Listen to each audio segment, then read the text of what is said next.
historia de la moda.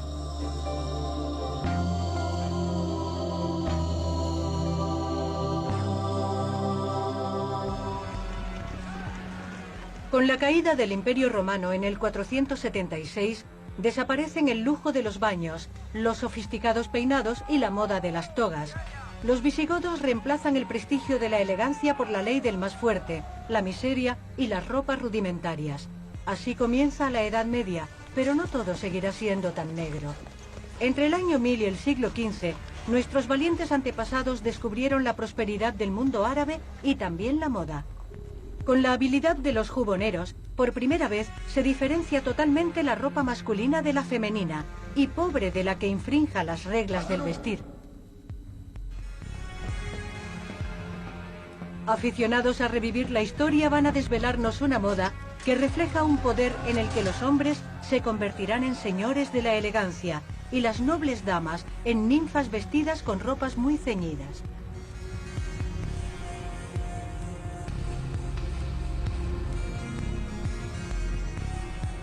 La loca Edad Media.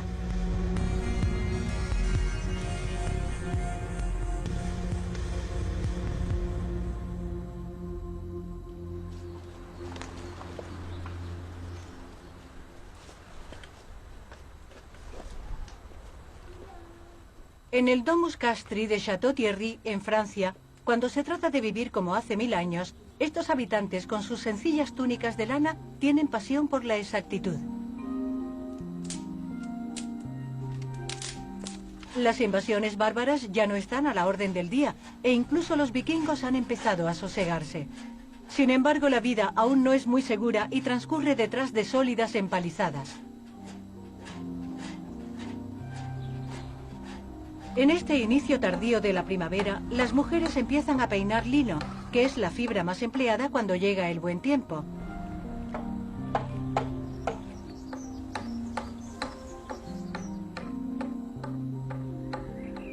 El gran tesoro de esta casa señorial es su telar de pesas. Esta máquina, que se maneja con mucha precaución, permite hacer telas aún muy básicas.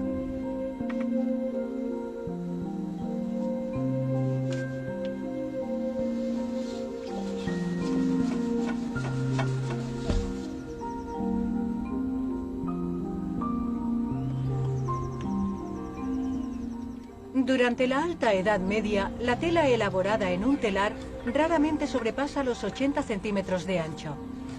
Es la dimensión del telar la que marca el estilo, con un solo ancho de espalda y mínimas diferencias entre los vestidos de hombre y los de mujer.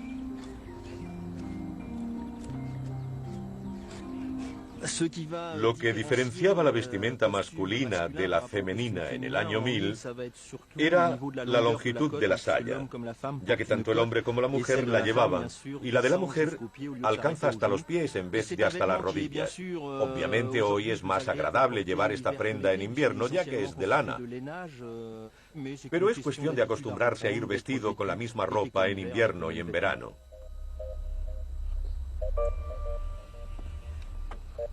En esos tiempos, la labor avanza lentamente en el telar. Se tarda 1 hora en fabricar 30 centímetros de largo, pasando la trama para asegurar la máxima finura a estas telas de lino, de lana o incluso de ortigas cuando hay escasez. En este periodo, los colores se limitan a tintes naturales y la moda es, ante todo, una cuestión de superposición de prendas. En esta época, las mujeres llevan cerca de la piel lino o cáñamo, que son materiales vegetales, y encima principalmente lana. Pero a veces ceden a los caprichos de la moda bizantina y se visten con seda o telas de colores.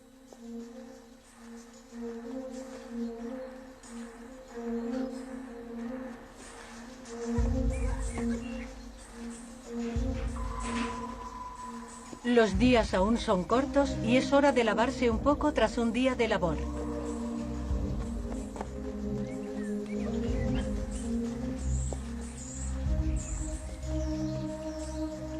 Lavados y peinados, volverán a vestirse con las mismas ropas. Pero a principios del siglo XII, la sencillez en el vestir y las telas básicas de la Alta Edad Media pasarán de moda por el descubrimiento de la elegancia y la lujosa vestimenta del mundo árabe. Los valientes caballeros que partieron para luchar contra los musulmanes sucumbirán a los encantos de los adornos y los tejidos de esta civilización. En 1095, el Papa Urbano II hace el llamamiento a la Primera Cruzada, y el juramento de los caballeros toma una resonancia muy particular. Protegerás a la Iglesia, no huirás nunca ante el enemigo, combatirás a los infieles con empeño. Miles de cristianos, caballeros y campesinos parten hacia Oriente Próximo. Su objetivo, liberar Jerusalén. Su símbolo de unión, una simple cruz bordada en sus túnicas. Es el inicio de 2 siglos de guerras de religión.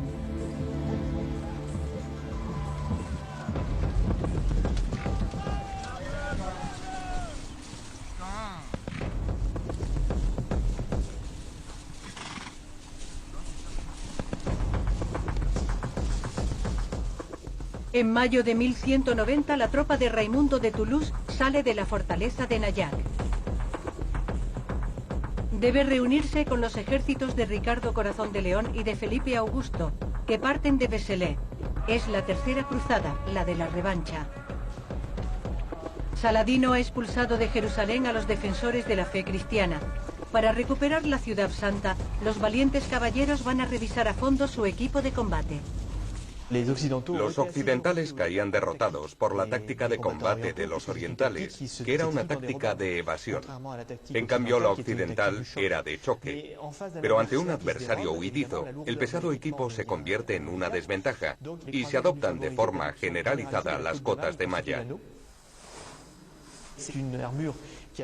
Tienen la ventaja de ser flexibles, pero no necesariamente muy ligeras. En realidad, una cota de malla es muy pesada, más de 15 kilos. Sin embargo, es una armadura muy ventilada, ya que el aire pasa entre las anillas. Así que la cota de malla se convirtió en la armadura preferida de los occidentales a partir de ese periodo.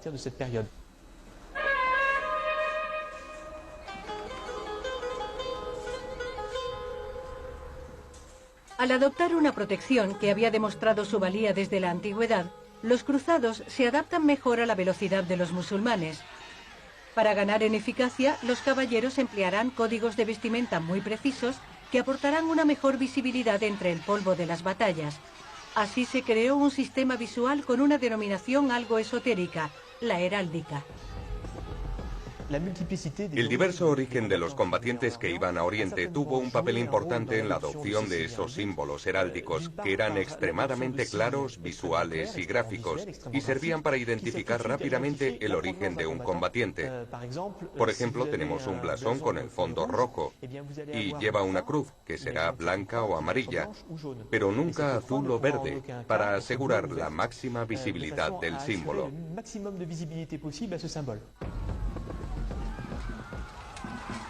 Estas reglas, perfeccionadas por los caballeros, se aplican aún hoy con objetivos más pacíficos.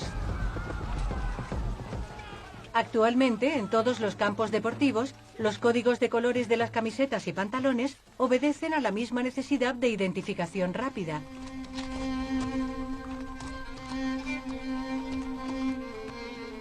A Raimundo de Toulouse o a cualquier otro noble señor, los colores vivos y contrastados no les impedirán apreciar la magia de tintes más sutiles que forman parte de la paleta de tintoreros y curtidores de los zocos.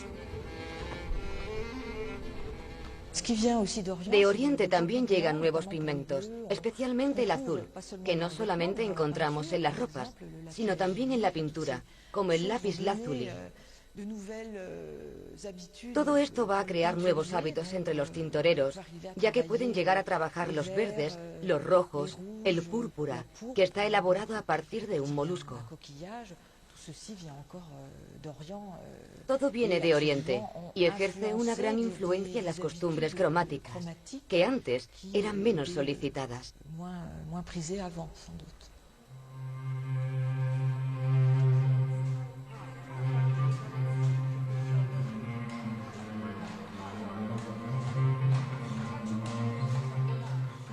No solo los colores seducen a los combatientes llegados de Occidente. También la diversidad de materiales y la suntuosidad de los tejidos.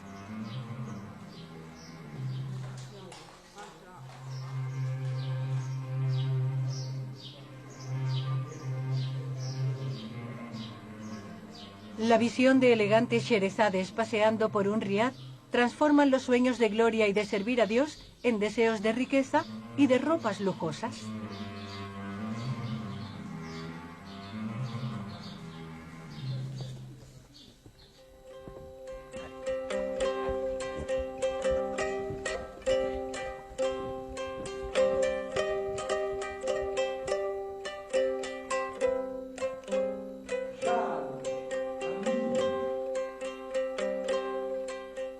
Tras 2 años de ausencia, los señores regresan de las cruzadas a menudo con barba.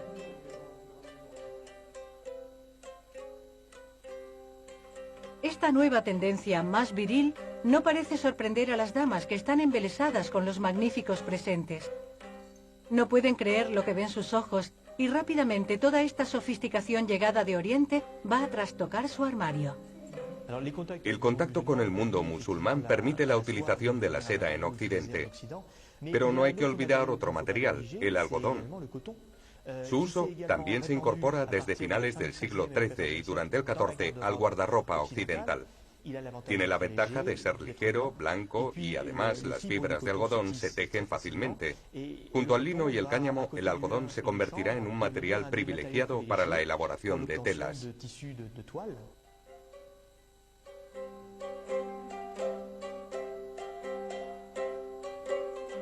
Las ropas cortadas en forma de T, con un simple cinturón y algunos bordados, no pueden rivalizar con los escotes y los talles ajustados, inspirados en los vestidos de las ricas sultanas.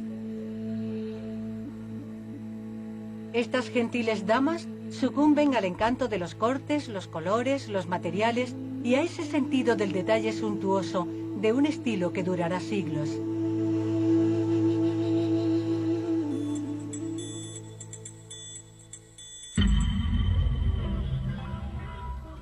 Bajo el cielo de Marrakech, como en los gloriosos tiempos de Saladino, existe una palabra mágica, kaftán. De los zocos a las medinas, esta prenda de origen persa siempre hace soñar. El día de su boda transforma en princesa a la mujer que lo lleva. Nabil Dahani es uno de los jóvenes diseñadores marroquíes que dan una nueva dimensión al kaftán. Siguiendo la tradición, conjuga virtuosamente el arte de combinar suntuosos materiales para crear siempre una pieza única. Tiene todos los elementos para poder entrar en el mundo de la alta costura. Como podéis ver, lleva encajes, tules de seda, lentejuelas, hilos de seda con los que se hacen los bordados. El kaftán se hace íntegramente a mano. Unas horas antes del gran espectáculo anual que reúne a los mejores diseñadores de kaftanes de Marruecos, a Nabil le gusta recuperar fuerzas en el patio de Sudar. La casa es la imagen de su dualidad, mezclando tradición y modernidad. Los artesanos que trabajan conmigo siempre son artesanos que hacen la costura tradicional. Yo aprendo mucho con ellos y ellos aprenden muchas cosas de mí. Pero a mí me gustaría que los costureros tradicionales no se volvieran muy modernos, porque de ese modo se perderían los bordados marroquíes y la cultura marroquí. En Marrakech hoy es la gran noche. El diseñador echa un último vistazo a su kaftán preferido. La preocupación por el detalle es más fuerte que él. Para Nabil Dahani, la elegancia es cuestión de precisión, pero también sencillamente de sentimiento.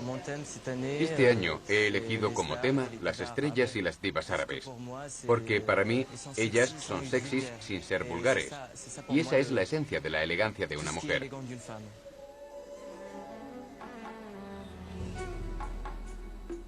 Bajo los focos, los kaftanes desafían el paso del tiempo. Divas, divinidades o diosas. El gran mago Nabil Dahani reúne pasado, presente y futuro en un nuevo cuento de las 1001 noches, cuyo título podría ser El príncipe de la exuberancia.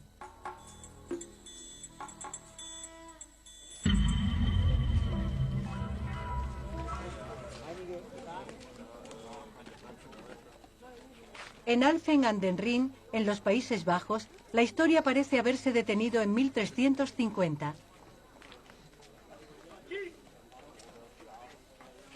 Si los aires de cambio venidos de Oriente influencian a las ricas cortes de Europa, los escotes o las cinturas de avispa no llegan a la moda de la calle. La novedad es atreverse a llevar azul o violeta. Este sastre lo ha entendido y su tela vuelve locas a estas damas.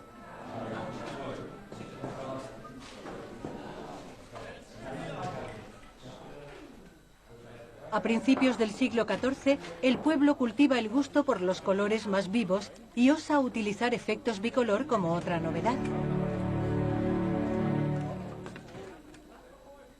Pero los contactos con el mundo árabe hacen que algunos no pasen desapercibidos al llevar lentes para la vista. Llevo unas gafas que se salen de lo ordinario. Fueron inventadas en Arabia y se introdujeron en Europa hacia el siglo XIII. Es algo muy moderno para la época. Y también llevo un gabán de lino amarillo teñido con cebollas. Lo que me gusta de la ropa del siglo XIV es su comodidad. Los tejidos son muy ligeros y agradables de llevar. Con ellos puedes moverte con mucha facilidad. Y también libertad de lucir broches, algunos bastante sugerentes, por no decir más, y deben atraer la severa mirada de los sacerdotes, a menos que sus gafas no les permitan ver muy bien. El siglo XV verá la gran eclosión de los lemas, de lo que hoy conocemos como broches, palabra que proviene de la que utilizaban los franceses en la época medieval. Son una especie de símbolo individual. Cada individuo elige un símbolo que resumirá en cierto modo su personalidad y su talante, ya sea moral o político. La moda de los broches de estaño toma formas muy osadas para la época. Se llevan en los sombreros y en el pecho, y todos los estilos causan furor. Algunas personas se dejan ver tan tranquilamente con penes de aspecto fantástico.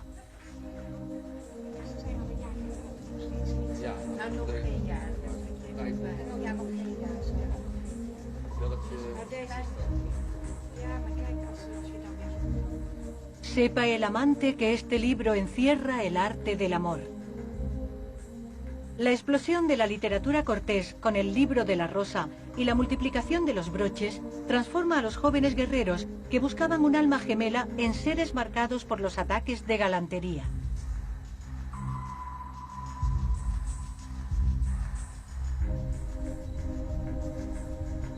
No solamente se lucen broches, sino también conchas.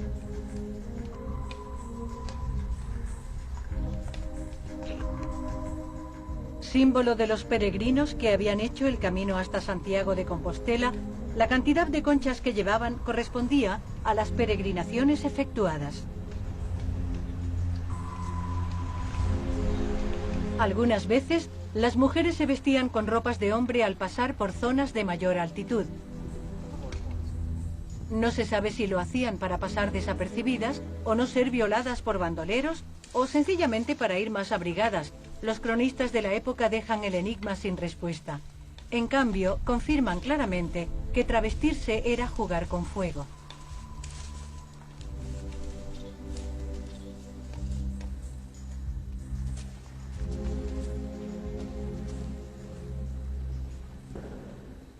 Ese comportamiento iba en contra de los preceptos del Antiguo Testamento y no había ninguna circunstancia atenuante. De rodillas. La mujer nunca vestirá con ropas del hombre, ni el hombre con las de la mujer. Quien así actúe, cometerá un delito contra Yahvé, tu Dios. Según el Antiguo Testamento, el hombre llevará prendas masculinas y la mujer femeninas. La mujer que osaba hacer un camino de peregrinación vestida con ropas masculinas era acusada de blasfemar contra Dios y de estar poseída por el maligno, así que era condenada a arder en las llamas del infierno. Otra mujer acabará del mismo modo. En el acta de acusación también se menciona que llevaba puestos unos calzones. La sentencia será similar para Juana de Arco, la hoguera.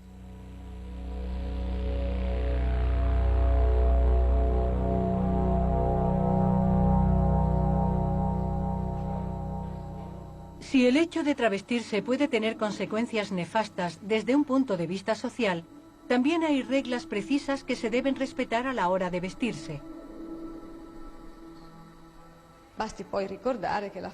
Aunque, como dice el refrán, el hábito no hace al monje, ese era el tipo de pensamiento y de sensibilidad de la época. La relación entre la condición social y las ropas se aplicaba a toda la sociedad.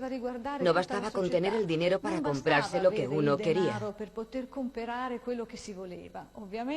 Obviamente era necesario tenerlo, pero no era suficiente. Podían llevar o incluso poseer únicamente lo que era pertinente a su propia condición económica. Esto valía para los ciudadanos en general y también para todas las órdenes religiosas.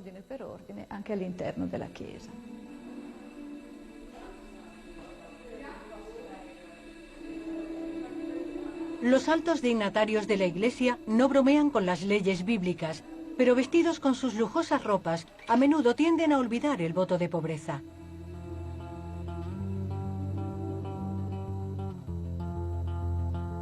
Los únicos que conservan un aspecto austero son los monjes, pero bajo la sobriedad del hábito suelen llevar seda. Según el cronista Froissart, las ligeras camisas de seda parecen proporcionar un cierto confort a los monjes copistas.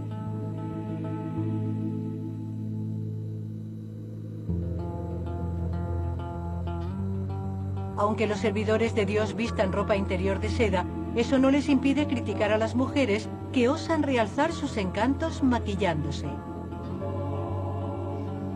Usar maquillaje para parecer más roja o más blanca es un engaño adúltero, afirman.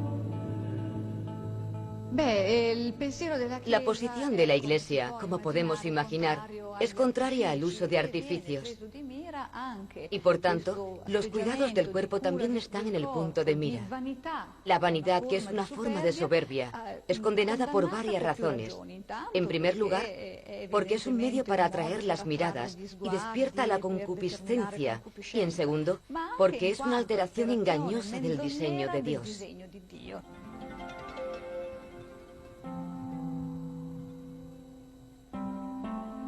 A pesar de las restricciones religiosas, las mujeres utilizan varias recetas de belleza para mantener su aspecto de ninfas. Sus cabellos reciben una atención especial y suelen aplicarse postizos. Una dama siempre intenta aparecer con la cabellera más larga posible. En cambio, el cráneo debe estar muy despejado para crear peinados de lo más sofisticado.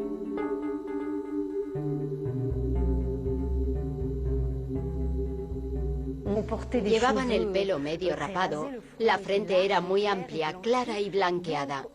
Se rapaban el pelo hasta la mitad de la cabeza con excrementos de cocodrilo o excrementos de gato. Estos tenían un efecto abrasivo y astringente y hacían que el pelo se cayera, así que quedaba muy despejada. Había muchas fórmulas de depilación bastante pintorescas, pero muy eficaces. En esa época adoran el agua y les encanta lavarse.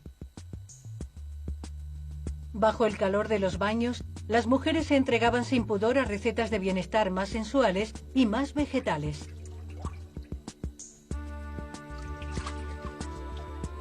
Los aceites esenciales se usan como elixir de la eterna juventud. Pero los deseos de belleza también se conjugan con los placeres de la carne. Los festines y las prácticas amorosas dan a estos lugares una turbia reputación. A partir del siglo XV, estas prácticas consideradas poco católicas llevarán a la clausura de los baños. Las mujeres deberán lavarse más en seco con una simple toalla.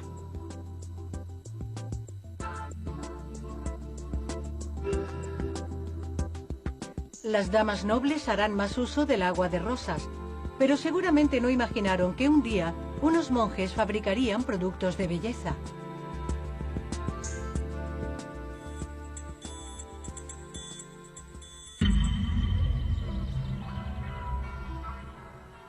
En la región italiana de Arezzo, a más de 1500 metros de altitud, en medio de un bosque milenario, se encuentra el monasterio de Camaldoli. En 8 siglos, este lugar de culto de monjes benedictinos no ha cambiado mucho. Solo la herboristería del monasterio del siglo XI ha sido sustituida por una farmacia. Pero estas cremas de belleza y champús elaborados por los monjes siguen teniendo unas propiedades muy apreciadas. Este producto va muy bien para las arrugas, ya que cuando la piel está bien hidratada y bien nutrida con la jalea real, se hace más elástica y el proceso de envejecimiento se ralentiza.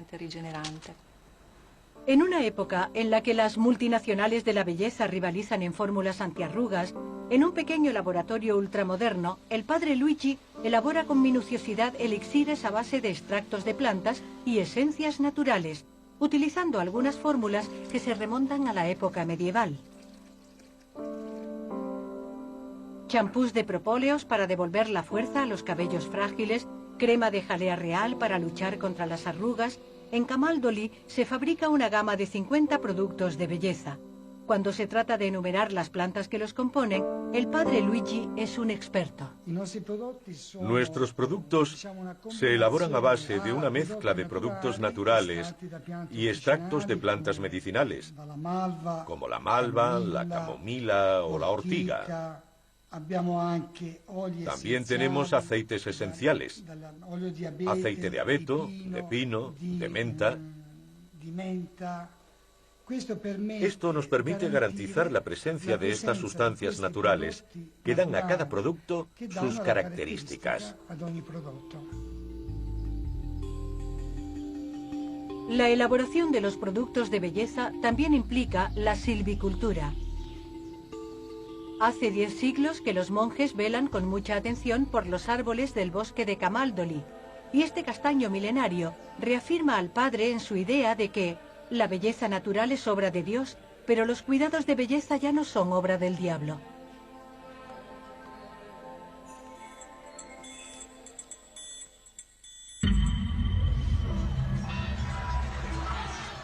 Una desgracia nunca viene sola, y en 1348, 2 años después del inicio de la Guerra de los 100 años, llega a Europa el azote de una nueva plaga, la peste.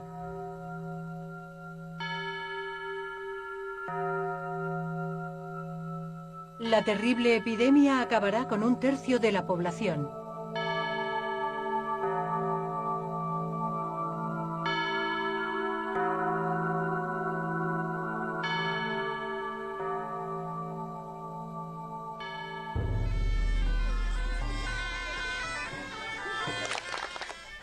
Como si quisieran cambiar de aires después de los años negros, de repente la apariencia de los vestidos sufrirá una evolución en toda Europa, reflejando un deseo de pasar de página. Esta revolución en el vestir tiene una palabra: jubón. Esta pieza acolchada que se lleva bajo las cotas de malla o las armaduras se convierte en una prenda de vestir.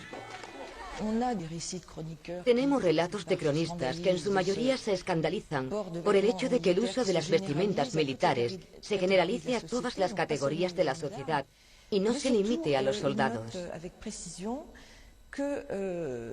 Sobre todo, indican con precisión que los vestidos se acortan y que cada vez son más ajustados, primero en la parte superior del cuerpo. Después se hacen extremadamente cortos, con un busto más realzado, cosa que no ocurría antes.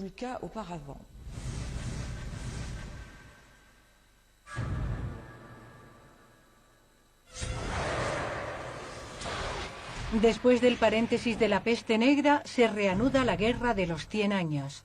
Las tropas inglesas ocupan una parte del Reino de Francia, incluyendo la fortaleza de Castelnau, en la región de Périgord. Los centinelas dejan pasar a un visitante muy esperado.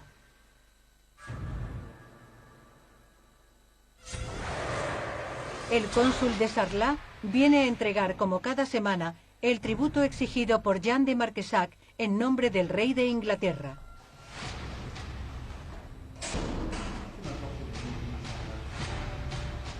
Si respetan el acuerdo, la ciudad no será saqueada.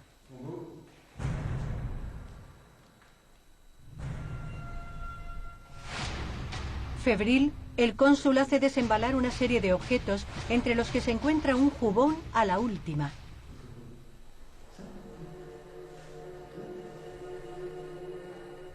Su vivo color y su fantástica hilera de botones lo convierten en una pieza de gran valor que parece estar a la altura del prestigio del señor. Se le ajusta perfectamente y el cónsul, más tranquilo, informa de que ha sido cosido por encargo, a façon en francés, y el notario inglés lo traducirá como fashion.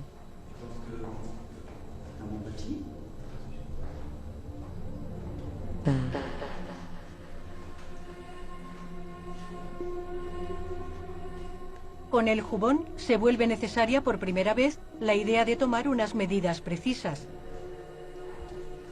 Corto y muy ajustado, este antepasado de la eterna chaqueta masculina se diferencia radicalmente de la vestimenta femenina.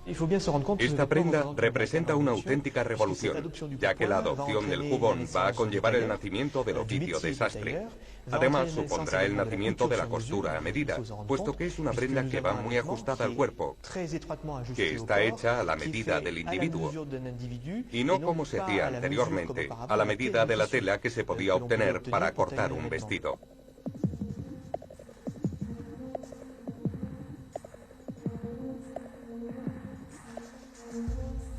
La necesidad de las medidas será bien recibida por los gremios de sastres y juboneros. Los primeros cortan y cosen modelos listos para llevar, mientras que los segundos trabajan por encargo con las medidas exactas del cliente. Es ya una forma de alta costura.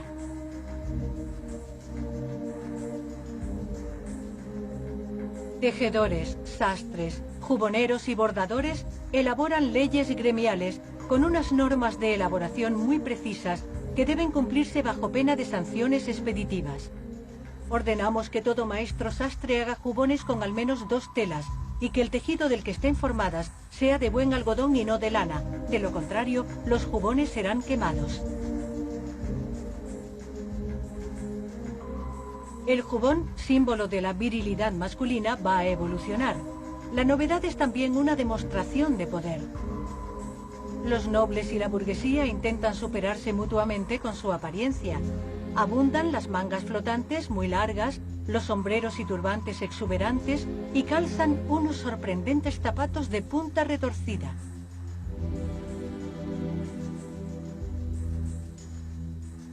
Estos zapatos causarán furor y la longitud de la punta corresponderá al prestigio de quien los calza. Pero una vez más, las leyes de la Iglesia pondrán la moda en la lista negra.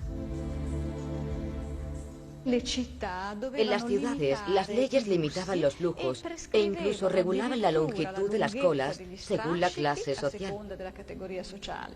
Pero también el tamaño de las puntas de los zapatos y el de las mangas. Esas mangas tan largas que, como decían los predicadores, servían para volar más rápido hacia el infierno.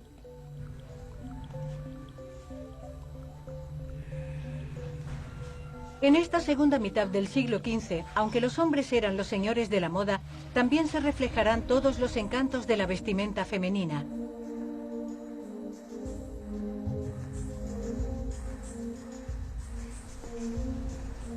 Aparte de las bodas y de las grandes fiestas religiosas, en las que había que vestir los más bellos atuendos, había otra cita con la elegancia: los torneos de los caballeros.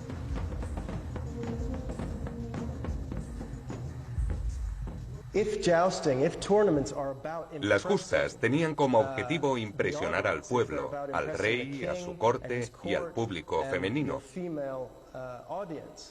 Así que era muy importante ir vestido de la manera más elegante, con espléndidas y muy caras ropas.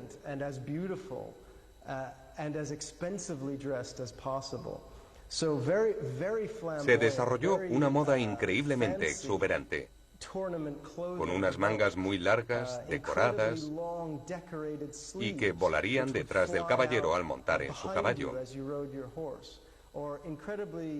Y llevan unos yelmos increíblemente adornados y esculpidos con leones, unicornios u otros símbolos heráldicos.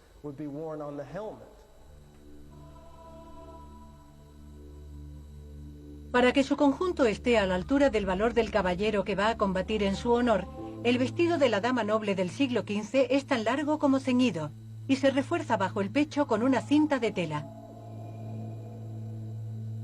Con su gran escote forrado en piel y su tocado, que ha evolucionado desde los amplios trenzados o el cono, ya está lista para declarar que gane el mejor.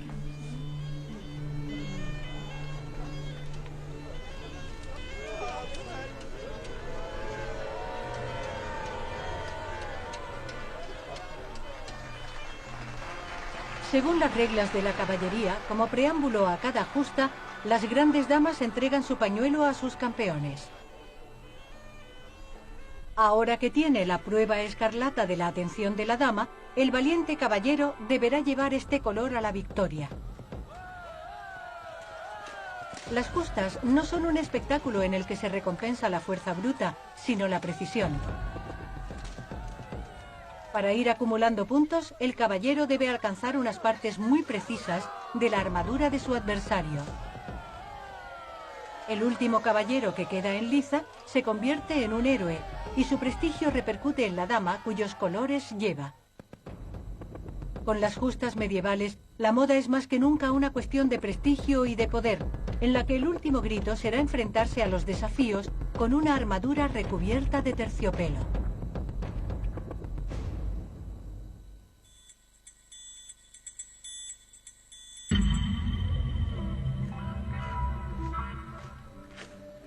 Seis siglos más tarde, en Bonn, situado en una región en la que aún brilla el pasado, el sueño de llevar una armadura puede convertirse en realidad gracias a Yannick Epiard. La reputación de este borgoñón es tan grande para los amantes de las armaduras como la fama de los grandes vinos de la región. Empezó a trabajar el metal con 12 años. Le encantaba forjar cuchillos como afición. Actualmente atiende pedidos de particulares o de museos de toda Europa. Pero para ser un buen fabricante de armaduras, hay que saber manejar la escayola antes que el metal para hacer una pernera. Es autodidacta y concibe su trabajo como una cuestión de paciencia y de precisión. En esa época debían tomar medidas y trabajar sobre patrones. A veces la persona tenía que venir varias veces para ajustar las piezas. Yo hago más o menos lo mismo. Si no estoy seguro de las medidas que he tomado o de los moldes de escayola, haré que la persona vuelva para que se ajuste correctamente, con el fin de no limitar el movimiento. Para obtener un acabado de la pernera como este hay que tener mucha maestría. Yannick no tiene 6 o 7 compañeros especializados como antaño para forjar, cortar y pulir el metal o dibujar el patrón de una brigantina. Flexibilidad y elegancia se unen para crear una protección muy chic para el combatiente medieval del siglo XV. Una brigantina es una vestimenta militar que da la impresión de seguir la moda de la época. Muy entallada, como los jubones. Suele estar decorada ricamente. Los remaches pueden formar motivos y los tejidos son muy ricos, como el terciopelo. Cuando un soldado llevaba una brigantina, desde fuera solo se veía una capa de tela o de cuero, sin percibir que en el interior había metal. Después de 15 días de duro trabajo para cortar y unir 250 placas de metal y fijar más de 1 millar de remaches entre el armazón y el terciopelo que lo recubre, la brigantina está lista. Pero este perfeccionista no solo se dedica al arte de fabricar réplicas extraordinariamente exactas. Con su forja ambulante, Yannick Epiard recupera los gestos de antaño y su destreza parece suscitar nuevas vocaciones, quizás de armeros, pero también de caballeros.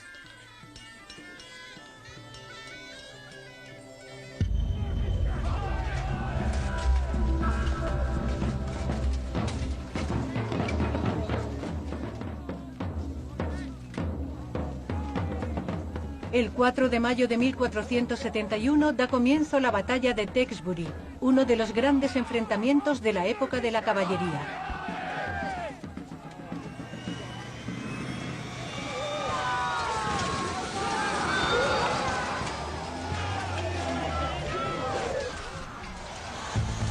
Bajo el fuego de los primeros cañones y de los prototipos de lo que un día será el fusil, los soldados de la Rosa Roja han decidido acabar con los defensores de la Rosa Blanca.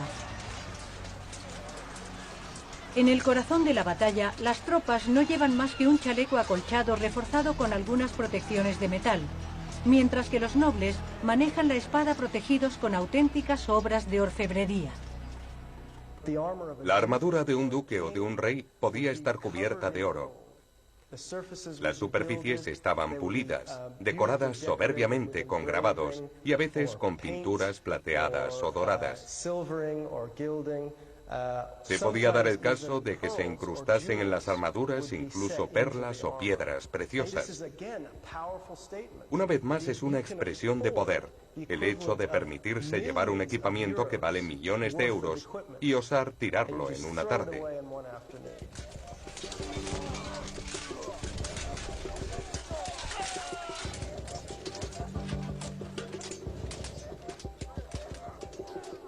La armadura de Ricardo, duque de Gloucester, no está recubierta de oro fino. Sin embargo, su precio en aquella época equivaldría al de un jet privado de hoy.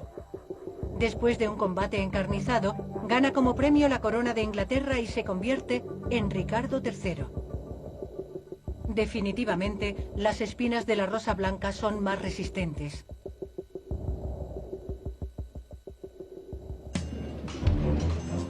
En una época en la que el traje masculino ya está muy influenciado por la vestimenta militar, nacerá en un campo de batalla un nuevo fenómeno, la ropa acuchillada.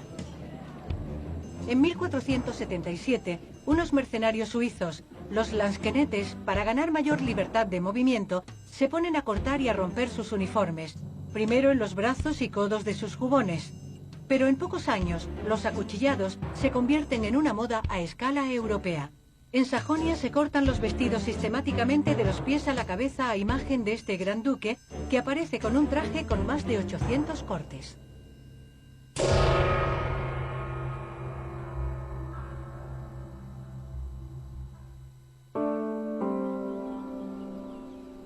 Más al sur soplan aires de modernidad sobre Florencia, Siena o Venecia.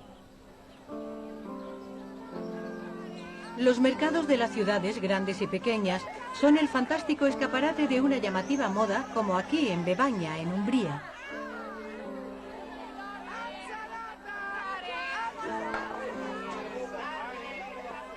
La pureza de las formas y la gran variedad de colores y tejidos dan a la gente de la calle un aspecto más animado, más avanzado a su tiempo. El pueblo también comparte lo que es bonito.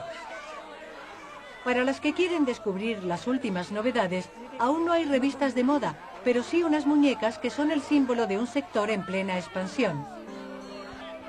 En esa época, Italia fue una auténtica cantera. Fue donde más se experimentó, donde más se inventó. Y todo eso fue posible porque en las ciudades italianas hubo un gran desarrollo artesanal. Gracias a ello, las cortes de las ciudades alcanzaron fama y riqueza, y la capacidad de utilizar estos instrumentos las hizo sobresalir.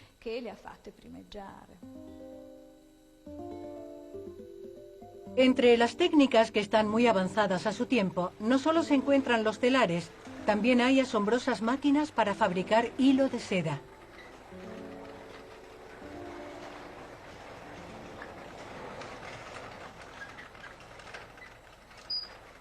A pulso, 72 bobinas se cubrían con este material que se disputaban los grandes sastres de las familias Este, Sforza o Medici.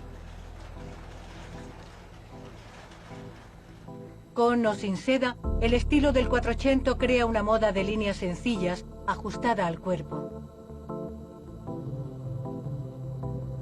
Las ropas, decoradas suntuosamente y con sublimes escotes cuadrados, transforman a las donnas en auténticas madonnas de la elegancia.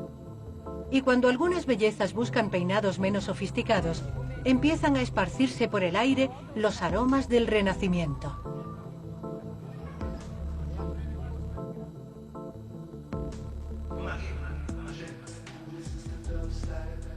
A principios del siglo XXI, bajo los focos de los desfiles de moda, la elegancia de las madonnas del Quattrocento no está pasada de moda. Más bien al contrario. El cómplice de este guiño al pasado es el más parisino de los modistas milaneses, Stefano Pilati. A veces echo un vistazo a los patrones de los vestidos antiguos, incluso del siglo XV, para ver cómo los cortaban. Por ejemplo, para la colección religiosa, incluso llegué a mirar cómo cortaban los vestidos en la época bizantina.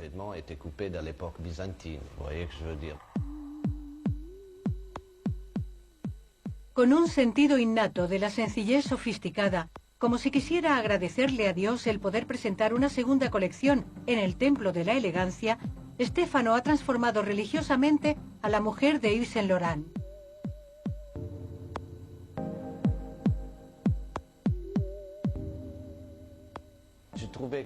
Tenía la sensación de que en la vestimenta eclesiástica había una disciplina muy estricta, en la que lo masculino y lo femenino se había entrecruzado de una manera bastante interesante.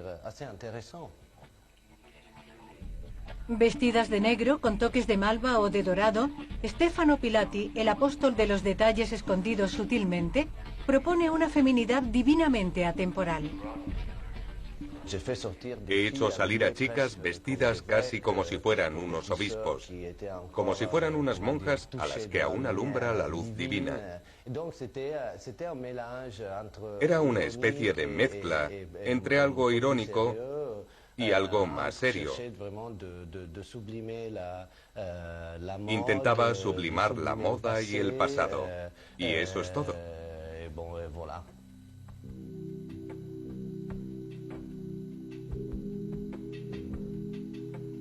Otro gran maestro tiene una idea en mente: ensalzar los colores. Antonio Marras, que actualmente diseña para Kenzo, lanza una cruzada para defender los colores vivos. Si no es un adepto de las cruces bordadas, es un diseñador intrépido cuando se trata de crear una mujer deslumbrante con aires orientales. Lo que hemos intentado hacer es coger colores como el turquesa, el fucsia, el amarillo y el blanco. Hemos cogido todo lo que Kenzo ha hecho a lo largo de estos años, y yo he tratado de resaltarlo y reinterpretarlo. Este sardo tiene las ideas muy claras. Sus ropas ligeras con cuellos en forma de V recuerdan a chilabas en un desierto muy propicio para el encuentro. He cogido los elementos más dispares: el turbante africano, el obi japonés, los bordados indios, las piedras de la alta costura, y los he mezclado para recrear a esta mujer, que es muy real.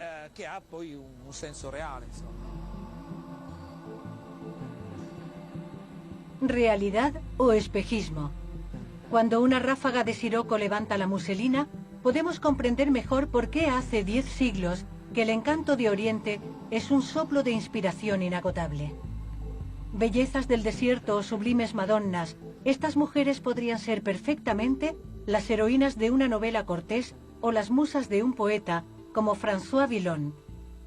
Como en la balada de las damas de antaño, ellas solo ansían tener mucha prestancia.